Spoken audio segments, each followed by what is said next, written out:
பேரவைத் தலைவர்களே, நீங்க உட்காருங்க. நேற்று நான் பேசும்போது சில அமைச்சர்கள் குறுக்கிட்டு பேசினாங்க, அதற்கு நீங்க அனுமதி கொடுத்தீங்க.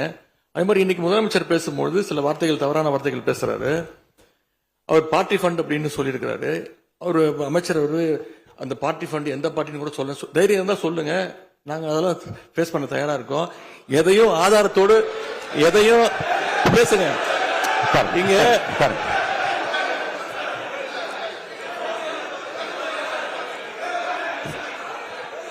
அது மாதிரி பேரவைத் தலைவர் அவர்களே, நேற்று நான் பேசி முடிஞ்சோடனே நீங்க அவை முடிஞ்சிருச்சுன்னு சொல்லிட்டீங்க. நாங்கெல்லாம் வீட்டுக்கு போயிட்டோம். வீட்டுக்கு போய் டிவி போட்டு பார்த்தா அங்க இன்னொரு அமைச்சர் இன்னும் பதில் சொல்லிட்டே இருந்திருக்கிறாரு. அதற்கெல்லாம் நாங்க இப்ப என்ன பதில் இது, என்ன மரபு இது? நீங்க இப்ப பேசிக்கிட்டே இருப்பீங்களா? நாங்க அதை பார்த்துக்கிட்டே இருக்கணுமா? அதே மாதிரி இன்னைக்கு முதலமைச்சர் அவர்கள் பேசும்போது நாங்களும் அமைதியா கேட்டுட்டு தான் இருந்தோம். ஆனா சில கருத்துக்கள் அவர் பேசும்போது அதை நாங்க அனுமதிக்க முடியாது.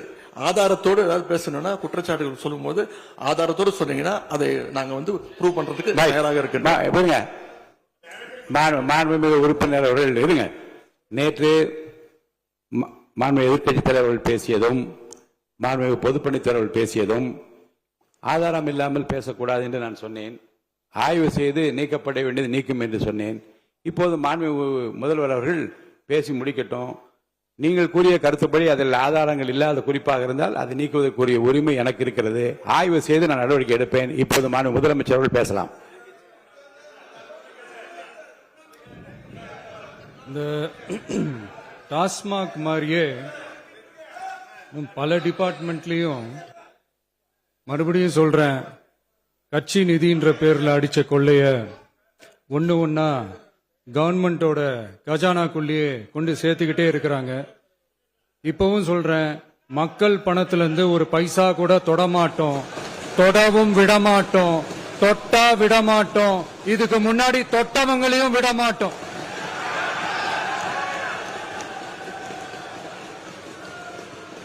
ஒவ்வொரு ஊழலா வெளியில வரும் போலயே,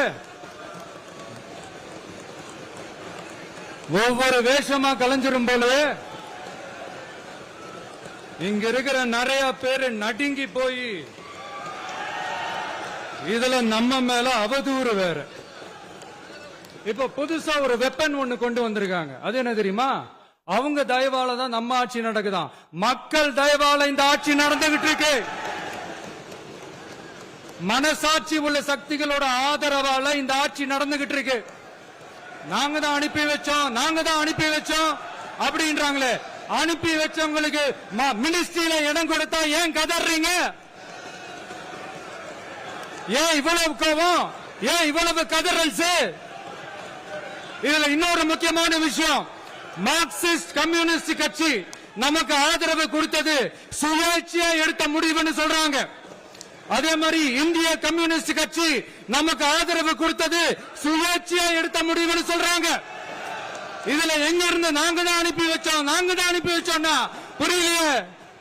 மக்களுக்கு நல்லா புரியும், எல்லாத்தையும் தெளிவா பார்த்துக்கிட்டு இருக்கிறாங்க.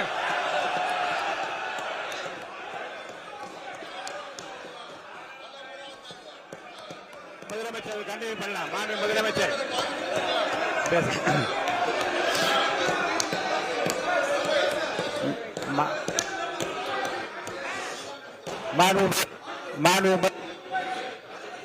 முதலமைச்சர் நீ கண்டினியூ பண்ணலாம்.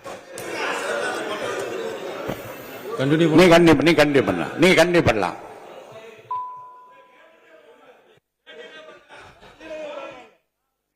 இந்த சமூக நீதி அரசுன்னு சொல்றவங்களை பார்த்து கேட்கிறேன், நம்ம பட்டியலின சகோதரர்களுக்கு எத்தனை அமைச்சர் பதவி கொடுத்தீங்கன்னு கொஞ்சம் சொல்ல முடியுமா?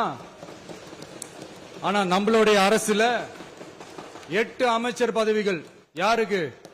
நம்ம பட்டியலின சகோதரர்களுக்கு. எல்லாம் நம்ம அண்ணன், நம்ம தம்பி, நம்ம தங்கச்சிங்க. அண்ணல் அம்பேத்கர் அவர்களுடைய கிட்டத்தட்ட 100 ஆண்டு கால கனவு இப்ப நிறைவேறி இருக்கு. நான் ஏன் கொஞ்சம் சவுண்டா பேசுறேன் அப்படின்னா அவங்களுக்கு கேட்கணுன்றதுக்காக, தப்பா எடுத்துக்காது. அதே மாதிரி பெண்களோட பாதுகாவலர் நாங்க தான் அப்படின்னு சொல்லிக்கிறவங்கள கேட்கிறேன், எத்தனை பெண்களுக்கு அமைச்சர் பதவியில இடம் கொடுத்தீங்க கொஞ்சம் சொல்ல முடியுமா?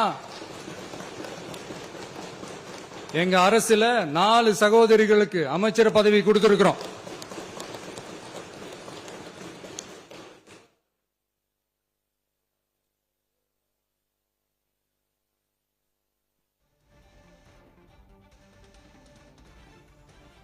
அதனால மக்களால் நிராகரிக்கப்பட்டு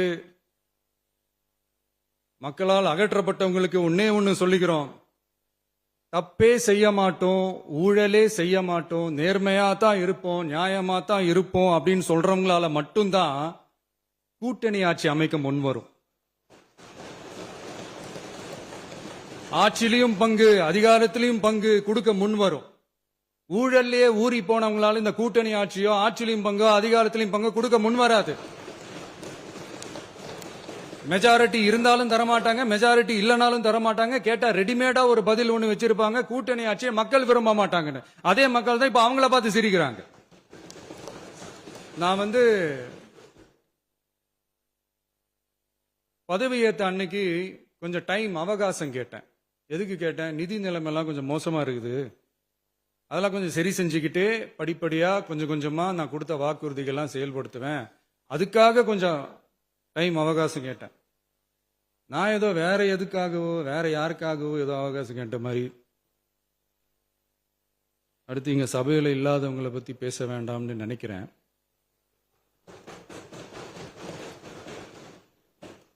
இங்க நம்மளை பத்தி அவதூறு பரப்புறதோட மட்டும் இல்லாம இப்ப நம்ம மக்கள் மேலேயும் அவதூறு பரப்ப ஆரம்பிச்சிட்டாங்க. மக்கள் நமக்கு ஓட்டு போட்டது தப்பான், குடும்பமா நமக்கு ஆதரிச்சது தப்பான். இது இப்ப இல்ல, நான் சொல்றது எம்ஜிஆர் அவர்கள் காலத்திலிருந்தே. அப்பவே அவர் ஜெயிச்சப்போ அதே மக்களை தப்பா பேசுறது. மக்கள் என்ன பண்ணிட்டாங்க, எம்ஜிஆர் என்ன பண்ணிட்டாரு, எம்ஜிஆர் என்ன இது பண்ணிட்டாரு. 50 வருஷமா ஒரே டெக்னிக்கா.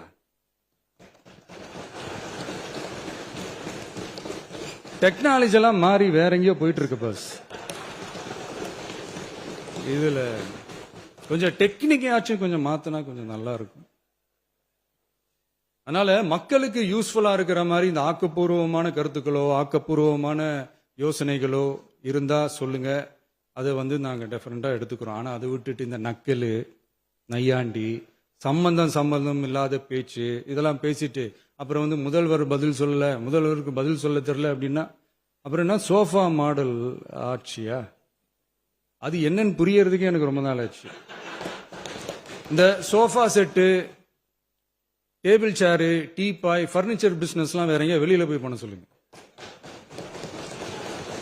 அப்படி அந்த பிசினஸ் தான் பண்ணணும்னா நிறைய பிசினஸ் பண்ற மாதிரி வெளியில போய் பண்ண சொல்லுங்க, இங்க சட்டசபைக்குள்ள வேணாம். அதனால ஆக்கப்பூர்வமான கருத்துக்கள் இருந்தா சொல்லுங்க, டெஃபினட்டா அது சரியா இருந்தா நாங்க ஏத்துக்கிறோம். எனக்கு ஒரு குட்டி கதை ஒண்ணு ஞாபகம் வருது, சொல்லாமா? ஒரு ஊர்ல ஒரு பெரியவர் வெயில் ரொம்ப ஜாஸ்தியா இருக்குன்னு சொல்லிட்டு கண்ணுக்கு மேல கை வச்சுக்கிட்டு இப்படி சுத்தி முத்தி தேடிக்கிட்டு இருந்தாராம். அப்ப கூட இருந்த ஒரு சின்ன பையன் என்ன தேடுறீங்க அப்படின்னு கேட்டானா. அதுக்கு அந்த பெரியவர் சொன்னாரா, அது ஒண்ணு இல்ல தம்பி, உங்க அப்பா இங்கதான் இருப்பாருன்னு சொன்னாங்க, அதான் தேடிக்கிட்டு இருக்கேன், எங்க உங்க அப்பாவையே காணோம்.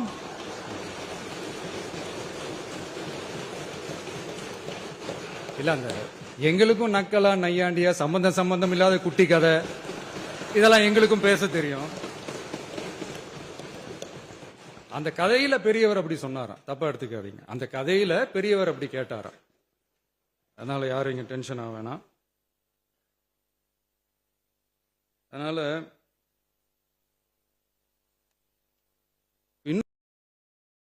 அன்புள்ள அப்பா அப்பா யாருமே உன் போல் இல்லை.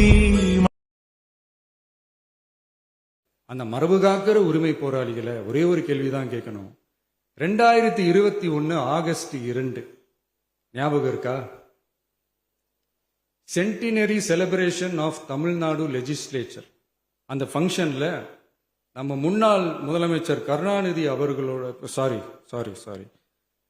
கலைஞர் அவர்களுடைய கலைஞர் அவர்களுடைய புகைப்படத்தை மாண்புமிகு குடியரசுத் தலைவர் திறந்து வைக்கிற ஒரு ஃபங்க்ஷன். அந்த ஃபங்க்ஷன்ல national anthem followed by Tamil Thai Vazhthu அப்படின்னு அறிவிச்சது ஞாபகம் இருக்கா? அதாவது தேசிய கீதத்துக்கு அப்புறமா இரண்டாவது முறையா, நோட் திஸ் பாயிண்ட் மாண்புமிகு பேரவைத் தலைவர் அவர்களே, ப்ளீஸ் நோட் திஸ் பாயிண்ட்.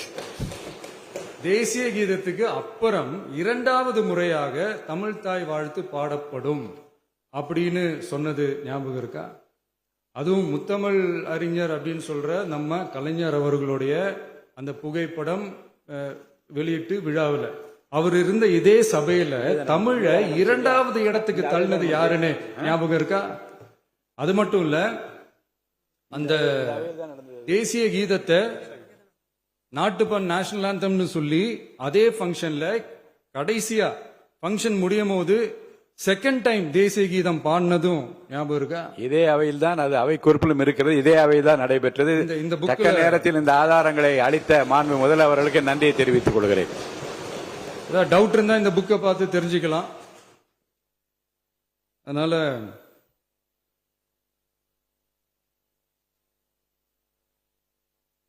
இதெல்லாம் கேட்டா என்ன சொல்லுவாங்கன்னா, அது ஜனாதிபதி கலந்துகிட்ட ஃபங்க்ஷன், அதெல்லாம் அப்படிதான், அதெல்லாம் கண்டுக்க கூடாது அப்படின்னு சொல்லுவாங்க. இதே மாதிரிதான் பேசுறது ஒண்ணு, செய்யறது ஒண்ணு, செய்யறது ஒண்ணு, பேசுறது ஒண்ணு. இதெல்லாம் மக்கள் பார்த்துக்கிட்டு இருக்காங்க. எலெக்ஷனுக்கு முன்னாடி தான் அப்படி செஞ்சுக்கிட்டு இருந்தாங்க, இப்ப எலெக்ஷனுக்கு அப்புறம் அதே தான் செய்யறாங்க. இந்த விஜயையும் சாமானியர்களின் உண்மையான சமூக நீதி அரசையும் அவமானப்படுத்துறதுக்கு தான் அவங்களோட அந்த பொலிட்டிக்கல் சீனியாரிட்டி அது பயன்படுத்துது போல. சரி, செய்யட்டும் செய்யட்டும், நல்லா செய்யட்டும். இப்போ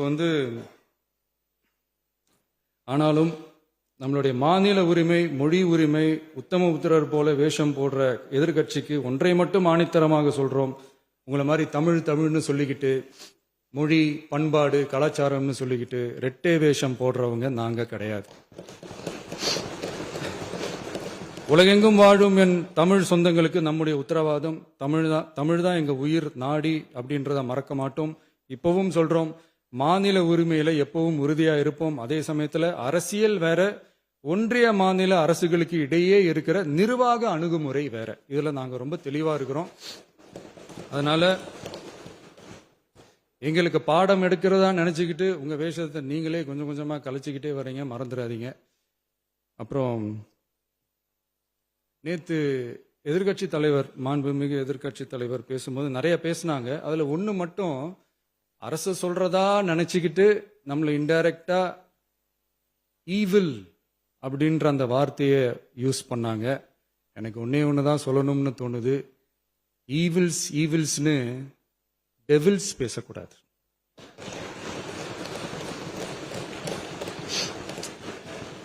அவங்க இருந்திருந்தா ஒரு ஆக்ஷன் பண்ணணும்னு எனக்கு தோணுச்சு. எல்லாரும் போயிட்டாங்க. பர்மிஷன் பண்ணலாமா? இப்பவும் பண்ணலாம், ஒன்றும் தப்பு இல்லை.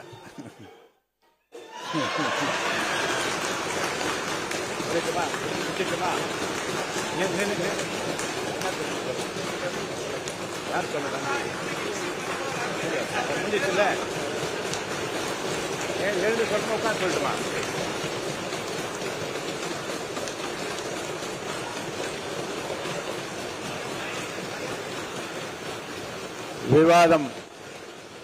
விவாதம் முடிவுற்றது.